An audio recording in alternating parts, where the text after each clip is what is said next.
much. How are you guys doing today? Good, thank you. Yeah, we're good. Good. It feels interesting to interview. How are you? Yeah, very good. I've just come off episode 4 of your show, so it's very interesting to see such smiley, happy faces because it's such an intense show. Thank you.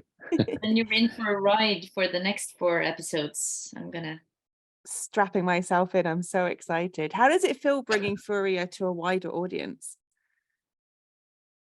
Yeah, I think that's it seems like the best way to go for this show, really. I mean, we've been talking a lot about this, and of course this show starts in Norway, you know, with the spectacular nature and that we have up here, and it very quickly moves to the heart of Europe, you know, and in many ways maybe you will see it as an American show, but really it is, you know, very much also connected to the US and what happens there, and I think we're all in this together, really. So hopefully it will make sense also for you. And I think it's the world is so small now. It's like it's almost difficult to separate the parts from each other because of the internet and everything that happens there.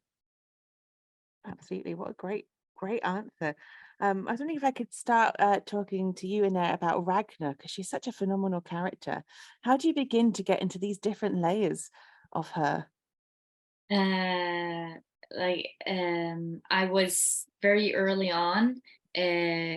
Obviously, this was some of the things that attracted me to doing this, because it's rare that you get to do all these different layers, and that she actually, like, she's doing all these things on different layers all the time.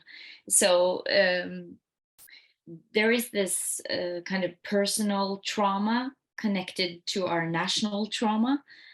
So very early on, I really connected to this kind of personal destroyed, or this very, she kind of has nothing to lose, and she goes so far that she's almost becoming an extremist herself. So I found it really fascinating to do this character that goes that far, and also to trying to, and I also got really connected to this ideological kind of fight that she does, because very early on we talked about this like being a story of sorrow and revenge and rage, but it's also kind of a fight for the good, and how far will you go in order to do good at the end, and will you lose yourself on the way there? Absolutely. How challenging was it to look into the far right racist elements that take place across Europe, and that part of her character, even though it is, like you said, she's performing it, it sort of becomes ingrained with her as well? Yeah, it was not a very bright period to do the research for this character, because I also got aware of all these things that I'm not looking at these things in my everyday life, and then you suddenly notice this whole underworld of themes and really, really frightening tendencies. But it was kind of interesting to see how that also kind of affected my body and affected the way my character looks at the world. And I wanted it to affect me in that way. But it was and is not very like hopeful and bright. This very complex theme of radicalization and extremism, but it was really it was also one of the things that really drew me to this project. It was that you, as an actress, to be able to, you know, you get to do this really interesting, really complex character and it's a very exciting thriller, but it also has this target of actually saying something about the society today, or this time, and the time we're living in all across the world. So that felt very, very meaningful, and I think that um, that makes the job worth more in a way. Yeah. You do it incredibly well. Question, very long answer there. No, very beautiful answer, and you're very incredible in the role. Pål, Asgeir has a much more clear agenda, I think, but he also has similar history and like this past that you're trying to uncover that always comes and stops him. How is it tackling his character? No, for sure, it's a much more straight story in many ways, at least what the parts of it that we explore in this first season. But of course, his sort of goal is, it's much more basic, maybe the most basic goal you can have, you know, keep your child safe, and he has you know, got entangled in this very difficult situation.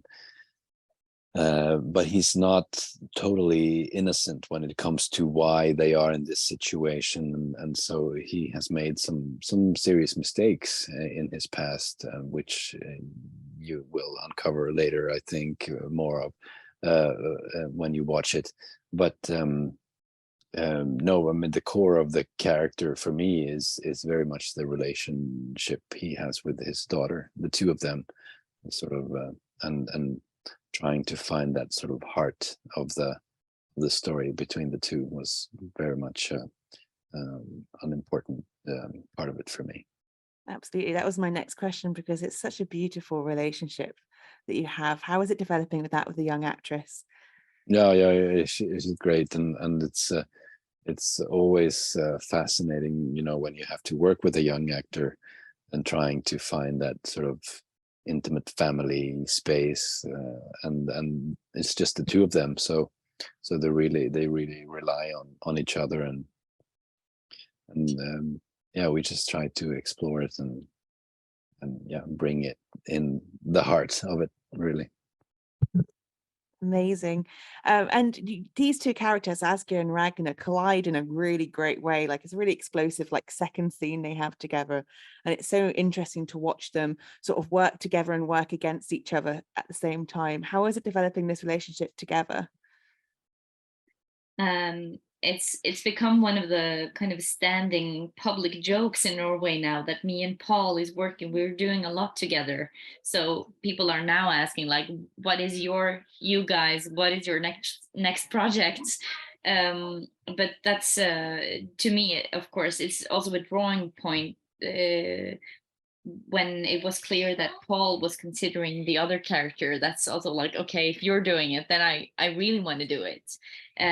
So we had fewer scenes than what we hoped for together, but now we also have a season 2 to build on. But it's very, it's both very like safe to know that Pål is there, and we can start on this because we know each other and know how we work, and we can lean on each other and kind of go straight to something that we feel like we can talk, like we can go straight to it when we work. So that's also like, when we have few scenes, we can make those scenes count as actors as well. And that we were able to kind of influence the script and influence how we wanted to interpret the scenes and the characters. That was also very enjoyable. Amazing. But they are kind of two lonely fighters, so there had to be a little heat, I think. Two lone wolves against it all. Yeah. And not like, and they don't trust kind of anyone, but they have to trust each other because they end up depending on each other, and that's also a big step for both of them, I think. That they have, because of their trauma, have learned just to depend on themselves. Yeah. Amazing. Well, you guys have been fantastic. The show's incredible, and I can't wait for people to get as gripped into it as I am. Good luck with the rest of the show and the rest of your day. It's been lovely talking with you today. Great to talk to you. Thank you so much. Thank you. Bye. Ladies and gentlemen, you're watching Hey You Guys! Hey, you guys, huh? Hey, you guys. Is that from the Goonies? It is indeed, yes. Nice. Hey,